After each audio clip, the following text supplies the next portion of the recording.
I have one first question to ask you. What is it like being a Tory and a teacher within a school? I sometimes when I see the outpourings, the teacher unions, I say to myself, nobody should be allowed to teach my children and have views like that, which I imagine pervade the classroom. Do you find it tough? Oh, it can be incredibly tough being a Tory and a teacher. I don't want to play the victim card, but I'm very much in the minority. I think when I go to the staff room and I look around me and everyone is of one mindset, there's a group think mentality. And because I'm not part of that, I can be ostracized. I've had to be careful where I work and what I say when I'm at work.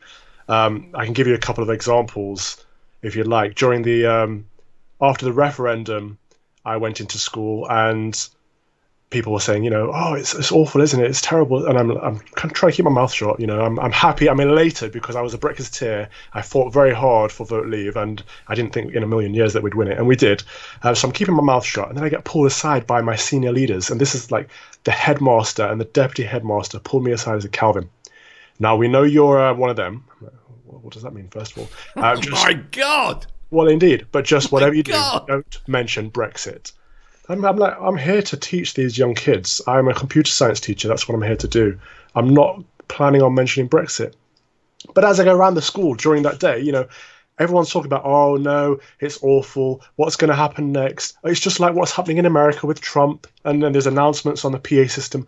The chapel is open in case you'd like to grieve about what's going on in the country at the moment. No! Yeah. No! And I'm like, No! this is nuts. So what they're saying is, Calvin, don't you dare speak about your perspective, but everyone else is free to speak theirs because they're on the right mindset. They've got the right opinions. It's not that they don't want any political opinions in school. It's just they want their political opinions. And that's what really started to open my eyes and worry me about what's going on in our education system. And how did it show itself at a lower level than senior leaders and head teachers? I mean, I imagine those staff common rooms it's quite a difficult area, isn't it? Yeah, I mean, these days I should caveat that I'm very fortunate to work in a great school, and I've managed to find there are places you can work where there is true diversity of thought and opinion. I should say that. Yeah. But at the time, during the 2015 general election, I hadn't been teaching that long, and someone in the staff room said, "So who are you voting for?" And I didn't realize this was a rhetorical question. You're supposed to say Labour. And I was like, oh, yeah, Conservatives. What?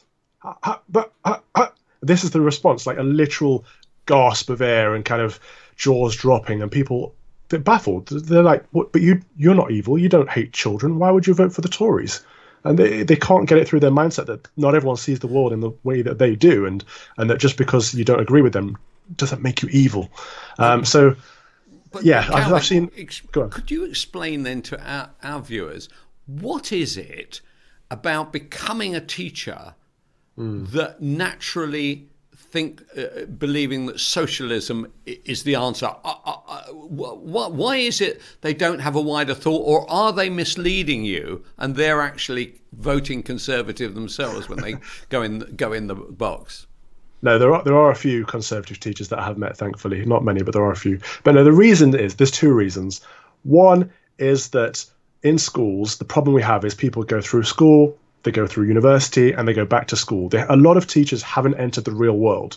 I mean, I spent a long time in industry before I got into teaching. I wish more people would.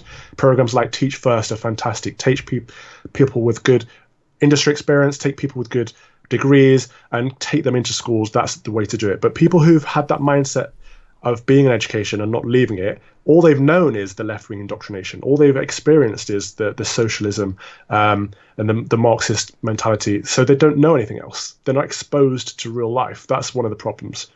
But also you mentioned earlier, the unions. The unions are militant, left-wing extremists at this stage, and they're pushing their agenda constantly. They're not there anymore to protect the teachers and to protect our rights. They've got a political agenda that they're pushing on the government, they're pushing on their members, and they want everyone to fall in line with their worldview.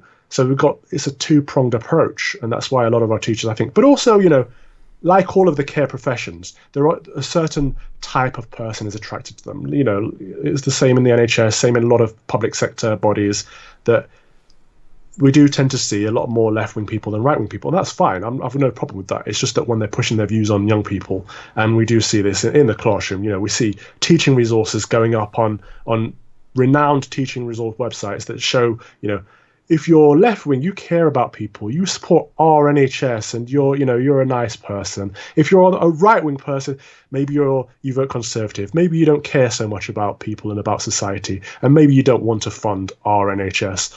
The indoctrination is there throughout. What about if you were? I won't hold you up, Calvin, but if you were Secretary of State for Education, how would you deal with the union aspect of education? Would you say the reason that you belong to the trade union is not because you're politically motivated, but you want to be protected through an insurance policy when children make false claims against you or whatever issues? And could that become a government amount of money for an insurance policy, and the rest of it, you are like the police, not allowed to be trade union affiliated, because naturally you will try and affect your politics into your pupils? Well, I mean, that's a good question. I think I don't believe in trade unions myself personally. I've never been a member of a teaching union, but when I ask people why they are, they always say for the protection. You know, if the case ever anything happened at work, or there's any kind of accusation or anything like that, whether it was pupil related or staff related, anything going on, that's why they want it. But they sign up and they get all the political stuff on top.